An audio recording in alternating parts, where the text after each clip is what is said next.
आयुष एक छोटे से कस्बे नीलगंज में रहने वाला 19 वर्षीय छात्र किताबों का दीवाना था। उसके लिए किताबें सिर्फ पढ़ने का साधन नहीं थीं, वे एक जीवन थीं, एक सांस थीं। उसका ज्यादातर समय राजकीय पुस्तकालय में बीतता था, जहां वो कालजयी साहित्य, राजनीति, इतिहास और दार्शनिक लेखकों की किताबों में डूबा रहता था। एक दिन जब वह हमेशा की तरह पुस्तकालय पहुंचा, तो देखा कि मुख्य द्वार पर एक नया नोटिस चस्पा था। शासनादेश के अनुसार पुस्तकालय में अब से प्रतिबंधित पुस्तकों को हटाया जा रहा है। उल्लंघन करने पर दंडनीय कार्यवाही की जाएगी। आयुष का दिल बैठ गया। वो भीतर गया, देखा शेल्फ खाली हो रहे थे। 1984, एनिमल फार्म, दुनिया मेरे आगे, गली के शब्द जैसी तमाम किताबें हटाई जा रही थीं। ये क्यों हो रहा है? उसने मुख्य लाइब्रेरियन मिसेस घोष से पूछा। उन्होंने बस धीमी आवाज में कहा, ऊपर से आदेश है।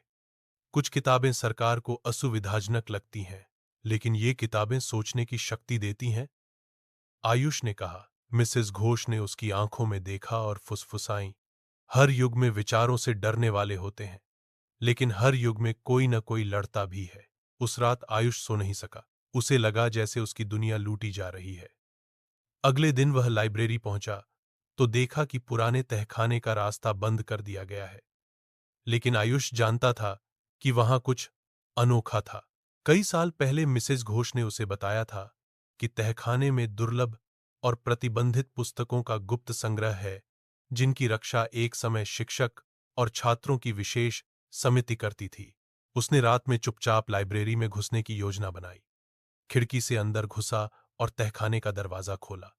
वहां अंधेरा था और एक खामोशी जो किसी प्राचीन मंदिर की तरह पवित्र लग रही थी। दीवारों पर लकड़ी की अलमारियां थीं, जिनमें धूल भरी पुरानी किताबें रखी थीं, विचार, विरोध और विवेक की धड़कनें।